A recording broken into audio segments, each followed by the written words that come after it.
Meus amigos, vamos nesse vídeo aqui discutir muita coisa sobre corrida, sobre esse esporte tão difundido atualmente, com tantas pessoas praticando, um esporte muito democrático, né? Porque qualquer um pode pegar um tênis, levar numa viagem ou simplesmente calçar um par de tênis e sair correndo pela rua. Então, um esporte de baixíssimo custo, democrático, e que hoje aí é tão falado, tão discutido, tanta gente pratica.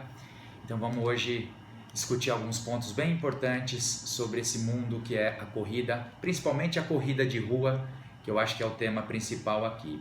A gente sabe que hoje mais ou menos 36 milhões de pessoas praticam corrida de rua nos Estados Unidos, dados da Running USA, um site especializado em corrida. No Brasil, eu tenho dados aqui da Confederação Brasileira de Atletismo, já um pouco antigo, mas que são dados que mostram que na época, aí, há uns 5 anos, 6 milhões de pessoas corriam no país. Eu acho que hoje deve estar entre 10 e 12 milhões de pessoas no nosso país que praticam esse tipo de atividade física, que traz tantos benefícios para o sistema cardiovascular, para a mente, para o sistema nervoso e até mesmo muitas vantagens aí para o sistema músculo-esquelético, né? Então, um trabalho que eu sempre gosto de citar muito, que é um trabalho do Taunton, que da British Journal, que os caras avaliaram aí quase 1.500 corredores e durante o ano, e eles chegaram à conclusão de que a incidência alta de lesão, e principalmente na articulação do joelho, cerca de 50% das lesões que ocorrem na corrida ocorrem no joelho. Depois vem aí outras lesões, como síndrome do trato, tornozelo, quadril, mas a incidência maior é no joelho. E dessas lesões do joelho, a dor anterior, o desconforto anterior do joelho é sem dúvida o top 1, o número 1, que encabeça essa lista das lesões de corrida, tá? Hoje muita gente corre por hobby, muita gente corre por saúde, muita gente começa caminhando e faz um intervalado, intercalando corrida com caminhada. Outros levam mais a sério e começam a correr longas distâncias. Outros até se inscrevem em assessorias de corrida e tem uma pessoa que monta uma planilha e aí ele vai se aprofundando nesse esporte, até em até em muitos casos, pessoas que se inscrevem para a prova de 2,5, 5, 10 quilômetros, meia maratona, 21, até maratona, 42 quilômetros, sem falar naqueles que já estão num nível acima, que começam até a fazer Ultraman, Ironman, associar com bike ou com natação, já faz o triatlon. Então, é um mundo que não tem fronteiras, né? Um mundo que acaba gerando aí a pessoa querer superar os próprios limites. Claro que com todo esse crescimento, principalmente quando a gente não individualiza uma planilha, quando a gente não individualiza um treinamento, quando você começa a fazer o mesmo volume de treino que o teu colega faz e ele está um pouco mais preparado que você, as lesões aparecem. Muitas vezes essas lesões acabam fazendo com que a gente tenha que parar a atividade por um tempo. A gente tem aqui, como nas clínicas, como carteira e como bandeira, não tirar ninguém da atividade. A pessoa continua fazendo sua atividade, mas nós temos que dosar um pouco o volume. Também aqui eu vou parafrasear o trabalho de Sara Giotto e Ale Dias Lopes, parceiros na Sports Medicine também há alguns anos, mostrando que o principal fator de risco para você desenvolver uma lesão por sobrecarga, uma lesão em corrida, é uma lesão prévia. Ou seja, quando se investigou uma série de trabalhos que avaliavam fatores de risco para desenvolver corrida, uma coisa que batia em quase todos eles: se você teve uma lesão musculoesquelética nos últimos 12 meses, você tem um fator de risco latente. Esse é o principal fator de risco para que você desenvolva uma nova lesão. Então, lesão prévia é um baita fator de risco. Claro que não é um fator de risco manipulável, né? Porque, tudo bem, eu tive uma lesão nos últimos 12 meses, parei um tempinho de correr por isso, então eu tenho uma chance maior de desenvolver outra, mas o que eu vou fazer? Então, isso não é manipulável, porque você já teve a lesão prévia. E tem um outro trabalho aí que eu sempre cito nas minhas aulas, que veio na sequência, não desse grupo, de um outro grupo, que os autores mostraram que o aumento de volume de treino também é um fator de risco importantíssimo. O que é o volume de treino? Desde a distância total, a duração do treino, o cara que corria 6, 7, 8 quilômetros 2 vezes por semana, de repente ele começa a correr 9, 10, 11 nessas mesmas 2 vezes por semana, ou quando o cara começa se inscreve para uma prova, e mesmo o cara que corre já 20, 30 km por semana, ele se inscreve na prova e ele começa a correr 35, 40 km, então ele aumenta de uma forma muito brusca a distância total, e isso é um fator de risco também muito latente. Bem como o pace, que é a intensidade, né? O volume é a distância vezes a intensidade. A intensidade seria o pace, o cara que às vezes até corre a mesma distância que sempre correu, mas ele começa a aumentar o pace, ou na verdade diminuir, ele começa a correr mais rápido. Tem um pace de 5, ele começa a fazer em 4.3, 4.4, 4.5. Ele corre mais rápido e isso faz com que também ele aumente o volume. O ideal, eu sempre digo, para você aumentar o volume de treino, é que você faça no máximo 10% ao mês. Então você pega esse volume, a distância e a intensidade no mês, soma tudo, e aí você vai ter que aumentar no mês seguinte 10% em cima daquilo. E às vezes as pessoas aumentam 20%, 30% de um mês para o outro, e aí é óbvio que você está bem próximo do envelope de função, de passar desse envelope de função e se tornar um fator de risco para uma lesão que acaba depois te atrapalhando bastante no dia a dia. Então esses são os 2 fatores de risco mais comuns aí, ou mais descritos para você desenvolver lesão, e é óbvio que muitas coisas podem estar relacionadas a isso, como uma pobre biomecânica, pessoas que têm pronação excessiva do pé, valgo dinâmico do joelho, momento varo por queda da pelve, pessoas que têm uma inclinação excessiva de tronco. Vários fatores biomecânicos podem potencializar esse aumento de volume, né? E isso não quer dizer que você tenha que mudar a biomecânica de todo mundo, porque às vezes você pega uma queniana que ganha São Silvestre, você olha a pessoa correndo, o joelho totalmente em valgo, pronação do pé, e não necessariamente isso é ruim para ela, isso é importante. Mas é óbvio que quando a pessoa começa a manifestar algum sintoma, alguma coisa precisa ser ajustada em cima desse processo todo. Então, para a gente agora ser um pouco mais direto, o que eu poderia fazer? Dar algumas dicas úteis para o corredor que está aí assistindo, para um fisioterapeuta ou professor de educação física ou médico do esporte ou ortopedista que queira dar algumas dicas para os seus corredores. Eu acho que o principal a partir do momento que você começa a ter um sintoma, ele começa a ficar crônico, já procure um especialista, porque quanto antes você tratar essa lesão, melhor vai ser para você conseguir voltar mais rápido à sua atividade pré-lesão. Essa é uma dica. Não espera o negócio estourar, não espera você ficar com 3, 4 meses de dor, parar de correr para depois procurar ajuda. Isso pode ser, não digo tarde, mas aí depois você vai ter que tratar isso, aí você vai ter que ficar um pouco afastado. É melhor você, enquanto está tendo uma fisgada leve, no sistema musculoesquelético, você já começar a fazer um tratamento concomitante ao seu treinamento. Segundo ponto,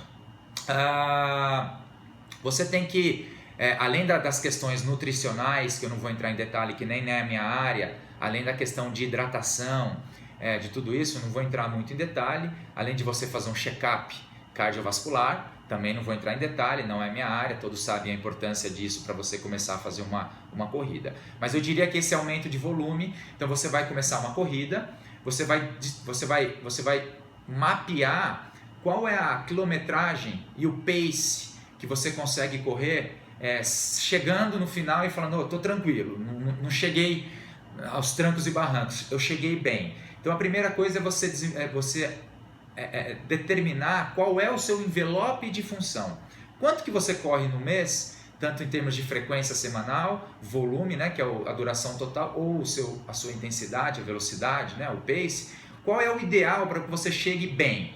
Para que você sinta, não fadiguei. Determine o seu envelope de função. E aí, se você quer começar a correr um pouco mais, aí você vai escalonar isso 10% de aumento ao mês, para depois de um ano dobrar, por exemplo, o seu volume de treino. Essa é talvez a dica mais importante, controlar ou dosar o seu volume de treino. É óbvio que o local que você corre também influencia, se é uma pista de atletismo muito mais fácil, se é na rua muito mais fácil do que em montanha. Então o terreno do treino vai influenciar também. Para quem quer começar do zero, eu acho que começar na esteira, depois evoluir para caminhada intervalada com corrida na rua, ou no parque, ou na pista de atletismo, e depois só a corrida, e aí 10% de aumento de volume ao mês. Outra dica importante em termos de prevenção, você fazer um trabalho de fortalecimento junto.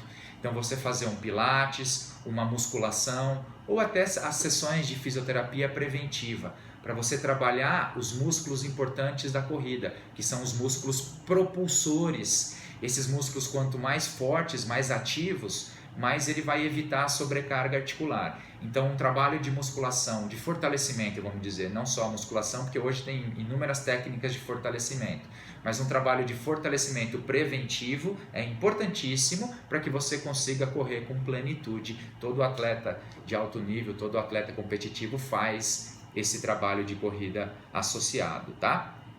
Claro que, voltando àquela parte nutricional, você está com o peso em dia, um bom acompanhamento nutricional, isso é importante, porque às vezes 3, 4, 5 quilos a mais do seu peso, isso vai tudo para membro inferior, isso vai tudo para lombar, vai tudo para sacroiliaca, para quadril, joelho, isso vai para tornozelo. Quantos pacientes que a gente vê com fratura por estresse de tíbia, até de fêmur, eu vi um esses dias aqui no consultório, fraturas proximais de metatarso, fascite plantar, quantas pessoas não têm lesões por sobrecarga e às vezes um peso a mais, tá fora tá um pouquinho sobrepeso, isso tudo vai potencializar essas questões todas. Então essas são as dicas mais importantes.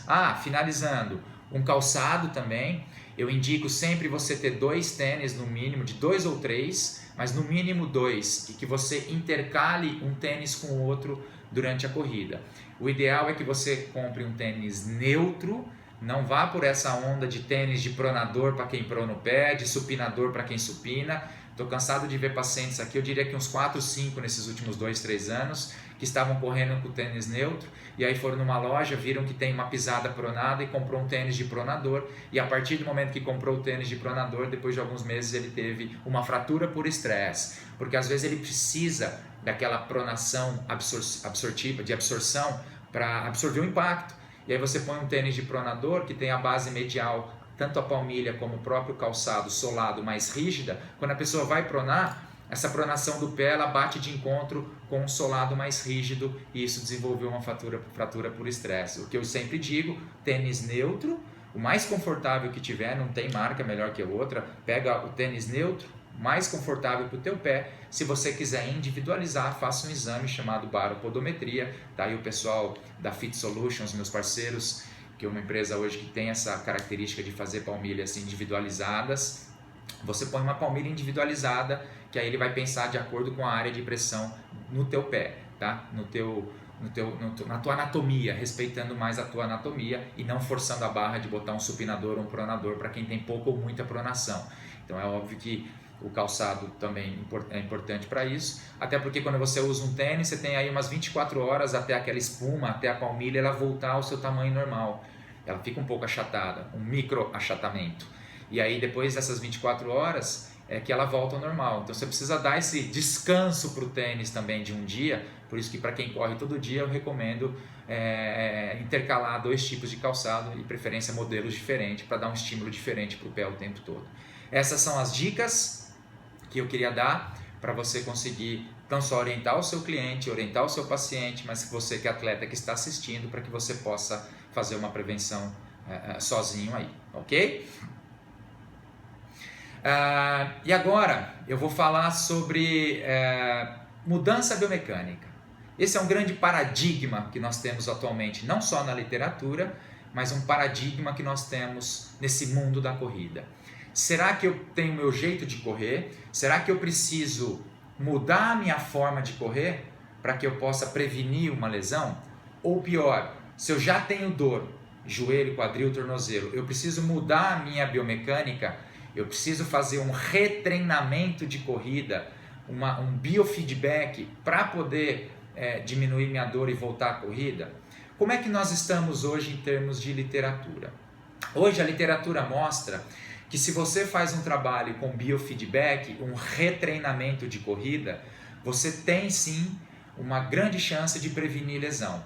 E você tem sim uma chance de, estando com sintoma, estando com dor, você tem uma chance de continuar correndo, minimizando esse desconforto, minimizando a dor. Existe essa questão hoje bem forte, A literatura te dá respaldo para isso. Os trabalhos que usaram biofeedback, os trabalhos que usaram plataforma de força com cinética, que usaram laboratórios com câmeras 2 ou 3D e que usaram o próprio espelho para usar esse feedback, mostram que em curto prazo você se dá bem, você consegue diminuir o desconforto e voltar a correr. Então está totalmente validado e indicado fazer o retreinamento de corrida. Quais são as 3 formas hoje mais aceitas para você desenvolver uma lesão, para você prevenir lesão, para você mudar a biomecânica da corrida de alguém? A primeira teoria é aquela postulada por Irene Davis, que também já tem um mundo de publicações nessa área, onde ela mostra que você correr com um antepé, você pegar aqueles 90% de pessoas que correm tocando o solo com o retropé, se você fizer um bom trabalho de força na panturrilha para ela aguentar o tranco e começar a jogar a carga para o médio e antepé, você minimiza a sobrecarga no joelho. Isso é fato, isso existe. Então a corrida estimulando a pisada no antepé, médio pé, é uma forma validada na literatura para você mudar a biomecânica. Qual é o contra dessa técnica? Que você tira a carga dos músculos em volta do joelho, mas você joga para a panturrilha. Você tem uma sobrecarga maior nos metatarsos, você usa muito mais gastrocnemissóleo. E se você não tiver um gastrocnemissóleo, uma panturrilha muito forte, treinada para absorver essa nova demanda, você pode desenvolver uma tendinopatia de calcâneo, uma fadiga, cãibra em panturrilha e até problemas mais sérios como fasciite plantar. Mas é uma técnica validada. A segunda delas é a técnica de Brian Heiderscheit, postulada e estudada por ele, que também tem um mundo de publicações, particularmente gosto muito dessa, que é a técnica para você aumentar a cadência. Então você vai botar a pessoa para correr na esteira, na velocidade que ela gosta, no 9, 10 km por hora, e você vai contar quantos passos ele faz por minuto. E aí você vai encontrar a cadência. Normalmente varia entre 160 e 180 passos por minuto. Então a gente utiliza no Instituto Trata a cadência de 160 como base. A partir disso, ele faz um retreinamento de corrida com um metrônomo que fica dando um bip, um aviso sonoro, para que o cliente, o corredor, ele comece a correr agora com 10% a mais de passos por minuto. Então, se ele corria com 160 passos por minuto, é o conforto dele, você faz ele correr com 176 passos por minuto. O fato de ter mais passos por minuto faz com que você dê passos mais curtos. O stride length, ele acaba sendo menor e isso faz com que também você minimize a carga em joelho e quadril. O primeiro contato, a força de impacto diminui, mesmo você estando mais tempo com os pés no chão. Totalmente validada, aceita, como disse, gosto mais dessa, porque é mais fácil você reproduzir com o teu paciente, o teu cliente. O contra dessa técnica, talvez você gaste um pouco mais de energia e talvez você perca a performance, tá?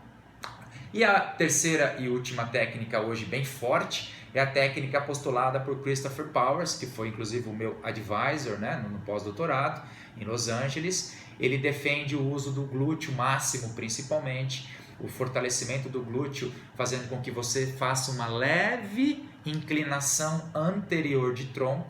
Isso vai gerar um aumento do ângulo de flexão do quadril quando você está na fase de contato com o solo, e você aumenta o momento externo do extensor do quadril, diminui o momento externo extensor do joelho, ou seja, trocando em miúdos, você usa mais glúteo e usa menos quadríceps para correr, e isso vai ser um fator que vai prevenir a sobrecarga, principalmente em joelho e quadril. Então essa técnica também é bem aceita. Ela tem como contra, na minha opinião, que se você exceder um pouquinho na inclinação anterior de tronco, você pode gerar aquela corrida, os caras chamam tem um termo da yoga, que é uma corrida com o tronco todo inclinado, esquecendo de fazer a flexão do quadril. E outra coisa, você pode exagerar nessa inclinação anterior de tronco e gerar dor lombar ou dor sacroiliaca. Então você tem que saber dosar bem, tem que ser uma pessoa que já está preparada para também receber essa técnica.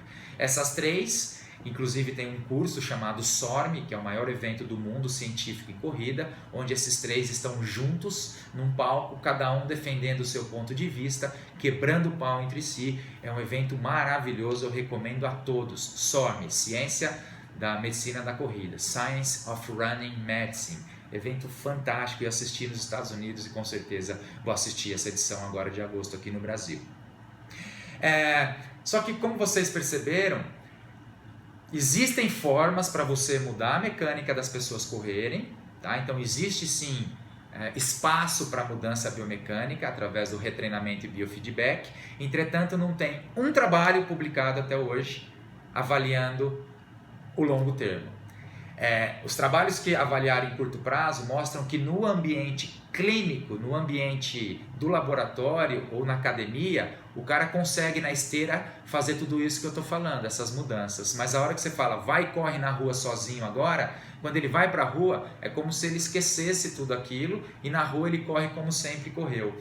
Então a grande crítica em relação a mudar a biomecânica, ela é aceita em curto prazo para tirar a dor e o cara voltar a correr. Só que isso não se perpetua na rua, em outro ambiente, é um ambiente totalmente diferente a rua do que na esteira. Então a hora que você vai para a rua, ele não consegue replicar essas teorias todas. Então esse seria um probleminha de você trabalhar com biofeedback. Não digo um problema, seria uma limitação de você usar essas técnicas todas. Fechado? Então pode fazer em curto prazo, mas em médio e longo prazo não tem evidência de que você mude a biomecânica lá na rua, na hora que o cara está correndo lá no parque ou numa pista de atletismo. Por isso que ganha força a teoria que eu desenvolvi junto com os meus parceiros, Naira Rabelo, João Barbosa, Paulo Lucarelli e tantos outros parceiros que ajudaram nesse conceito, de que se você faz, inclusive nós publicamos um trabalho na Gating Posture recente, não era em corredor, era em pessoas normais, mas nós mostramos que só um trabalho de fortalecimento, sem mudar o estilo de ninguém, de agachar, de descer escada, nada, só fazendo um trabalho de força, principalmente do complexo propulsor, panturrilha, quadríceps e principalmente o complexo posterolateral do quadril, glúteo médio máximo, só fortalecer, sem mudar o estilo de corrida, sem mudar o estilo, de atividades de vida diária, você tem em longo prazo uma melhora da dor e da função, e é isso que importa. Então a gente hoje tem usado muito essa teoria, nós estamos começando a desenvolver diversas pesquisas para cada vez mais validar essa teoria de que não mude a biomecânica de ninguém, faça um trabalho de força, um fortalecimento bem feito, que ele vai correr sem dor e sem desconforto, vai melhorar a sua função, mesmo que ele corra como sempre correu. Então eu estou pegando essa brecha das 3 teorias aceitas para poder fazer essa proposta de tratamento aí para esses pacientes ou até mesmo de prevenção. Isso ainda tem muita água para passar debaixo dessa ponte, mas sem dúvida que estamos num caminho e talvez a explicação do porquê que ele, ao mudar a biomecânica no ambiente clínico, não consegue transportar, entra numa questão muito mais neurológica, a meu ver. Primeiro que você não tem a especificidade, você treinou na esteira, você tem a esteira praticamente, a esteira roda, você que tem que ficar pulando, é um salto mais um bounding, né? É mais um vertical o salto que você dá e não para frente. Então talvez quando você vai para a especificidade da rua, não deu tempo de ter o aprendizado motor, o controle motor, a especificidade. Então envolve questões neurológicas que talvez 6, 8 semanas não tenha dado tempo para a pessoa automatizar essas funções todas, para a pessoa ter tempo do sistema nervoso central absorver todas essas informações e deixar isso automático, automatizar. Essa é uma explicação do porquê que em médio e longo prazo e a hora que a pessoa vai para a rua ela não consegue replicar. Por isso que eu acho que um trabalho de força, você trabalhando mais na adaptação neural, mais trabalhando a condução eferente ali em sistema córtico-espinhal, talvez trabalhando isso a gente consiga ganhar força e o músculo vai absorver um pouco mais a energia, não deixando isso ser transportado para a cartilagem e para a articulação basicamente. Claro que para poder comprovar uma teoria dessa eu precisaria de estudos um pouco mais aprofundados envolvendo questões neurológicas, sistema nervoso central, muito mais até do que só avaliar a força do músculo, só avaliar a função e a dor. Mas estamos num caminho, então eu acho que era isso que eu queria passar aqui para vocês. Existem muitas teorias, muito estudo, isso que é legal, por isso que é uma área intrigante e é por isso que temos tantos eventos e tanto material para entregar para vocês, para que vocês aos poucos vão fazendo formatando um conceito para poder entrar nesse grande mundo científico e mundo da atividade física que é a corrida, ok? Espero que tenham gostado, consegui passar por todos os pontos aí, todos os pontos de vista e dar um resumão para vocês dessas divergências todas que existem hoje. Grande abraço, espero que tenham gostado e até uma próxima.